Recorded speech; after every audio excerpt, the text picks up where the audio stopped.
Good noon, students. With the continuity of the topic poverty as a challenge, the next topic is global poverty scenario. Scenario means कि at present what is the scene in international level. According to World Bank, global poor have gone down from 35% in 1990 to 10.68% in 2013. In the countries of South Asia like India, Pakistan, Sri Lanka, Nepal, Bangladesh, Bhutan, this decline has also been rapid. बहुत जल्दी हो रहा है. Number of poor in China had come down from 88.3% in 1981 to 14.7% in 2008 and 1.9% in 2013. In sub-Saharan Africa, poverty has fallen, गिरी है, वहां पे poverty थोड़ी कम हुई है, from 54% in 1990 to 41% in 2013. Nigeria, Bangladesh, these are the two poorest countries in the world. Now students, there are many poverty. So our next heading is causes of poverty. India में तो बहुत सारी पॉवर्टी कॉजेज हैं, जैसे कि पहले हम लेके चलेंगे number 1, the policies of colonial government ruined माने बर्बाद करना traditional handicraft and discourage development of industries like textile. कपड़े के ऊपर उनका ज्यादा अटैक था. They force the Indian farmers to grow indigo और ओनली टू ग्रो कॉटन. तो हमारे जो गरीब किसान थे या जो हमारे हैंडीक्राफ्ट पर्सन्स थे, उनको चांस नहीं मिल रहा था. Second is with the spread of irrigation and green revolution many job opportunities were created in agriculture sector.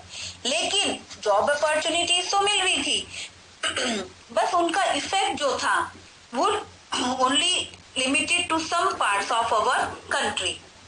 तीसरा जो मेजर कॉज है दैट इज माइग्रेशन, यानी कि जो पीपल थे यानी rural people, they migrated from rural areas to urban areas. Rural means गांव and urban cities. अब यहाँ पर आके उन्हें बड़ी प्रॉब्लम हुई. इरेगुलर स्मॉल इनकम्स थी, है ना. अपनी एक्सपेंसिव हाउसिंग जो शहरों में होती है वो उसको बियर नहीं कर पाते थे. So they started living in slums. Slums means झुग्गी झोपड़ी, वहां पे और बड़ी हालत खराब. ये भी मेजर प्रॉब्लम्स है poverty. Next is another feature of high poverty rates has been huge income inequalities. जैसे कि आपको सभी को पता है हमारे देश में क्या in all the countries income inequalities हैं. किसी की बहुत ज्यादा है और किसी की बहुत कम है. मेजर रीजन हमारे देश में है unequal distribution of land. And the last is many other socio cultural and economic factors. जैसे कि स्मॉल फार्मर्स, उन्हें पैसा चाहिए कि सीड्स लाने हैं, फर्टिलाइजर्स लेने हैं, पेस्टिसाइड्स लेनी है, तो वो लैंडलॉर्ड्स का देखेंगे मुंह और वो उनसे ज्यादा पैसे लेके और जो रेट ऑफ इंटरेस्ट है वो ज्यादा लेंगे.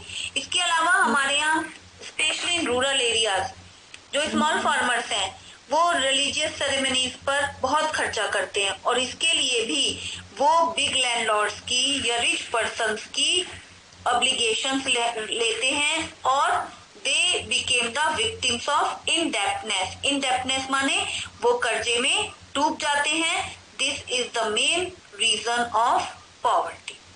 Now the next anti poverty measures.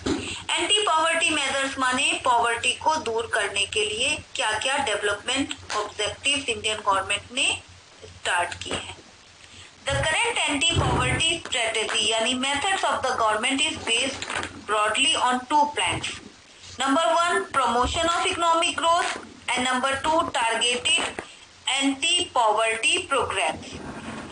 ये तो थी. इसके अलावा अब हमारी जो सरकार है और पहले भी थी, उन्होंने कुछ एंटी पॉवर्टी प्रोग्राम्स बनाए हैं.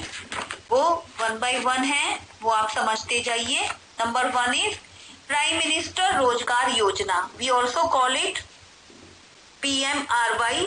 इट वॉज इंट्रोड्यूस्ड इन 1993 और जो इसका टारगेट था वो ये था कि अनएम्प्लॉयड यंगस्टर्स को जो गांव में रहते हैं या स्मॉल टाउन्स में रहते हैं उनको सेल्फ एम्प्लॉयमेंट अपॉर्चुनिटीज जॉब्स की दी जाए. Second is Rural Employment Generation Program, that is REGP. It was introduced in 1995. इसमें भी यही था कि गांव में रहने वाले अनएम्प्लॉयड यंगस्टर्स को जनरेट यानी एम्प्लॉयमेंट प्रोवाइड करने के लिए उनको एटीट्यूड बनाया गया कि भाई उन्हीं लोगों को काम दिया जाए और ज्यादा से ज्यादा उन पर ध्यान दिया जाए। थर्ड इज स्वर्ण जयंती ग्राम स्वरोजगार योजना, in short we call it SGSY. It was all introduced in 1999. It also targets poor families in rural areas. What it do? कि इसमें क्या किया गया? सेल्फ हेल्प ग्रुप्स ऑर्गेनाइज किए गए, providing skill development opportunities, credit linkage यानी उन्हें credit provide करवाना, सब्सिडीज दिलवाना। नेक्स्ट इज प्रधानमंत्री ग्रामोदय योजना, that is PMGY, introduced in 2000।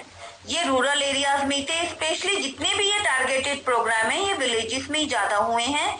इसका मेन एम ये है कि सेंट्रल गवर्नमेंट की हेल्प से स्टेट और यूनियन टेरिटरीज अपने एरियाज में रहने वाले पुअर पीपल की मिनिमम सर्विसेज, उनकी primary health, primary education, shelter, drinking water, electricity और न्यूट्रिशियस डाइट का ध्यान रखें। नेक्स्ट इज अंत्योदय अन्न योजना AAY। इट वॉज इंट्रोड्यूस्ड इन 2000। ये पुअर फैमिलीज के लिए है, चाहे वो अर्बन एरियाज में हो या रूरल एरियाज में, और इसका फीचर ये है कि ensure food security to the poorest. अगला है national food for work program, that is NFWP 2004. Poor people in rural areas of 150 most backward district, इसमें जो है ये इनका टारगेट है। और इसके जो स्पेशल फीचर्स हैं, सिग्निफिकेंट फीचर्स हैं, वो ये हैं generating supplementary veg employment and provide food security in these districts. And the last is Mahatma Gandhi national rural employment guarantee act. This is very important and we also called it MNREGA in short। 2005 में introduce हुआ specially for villagers.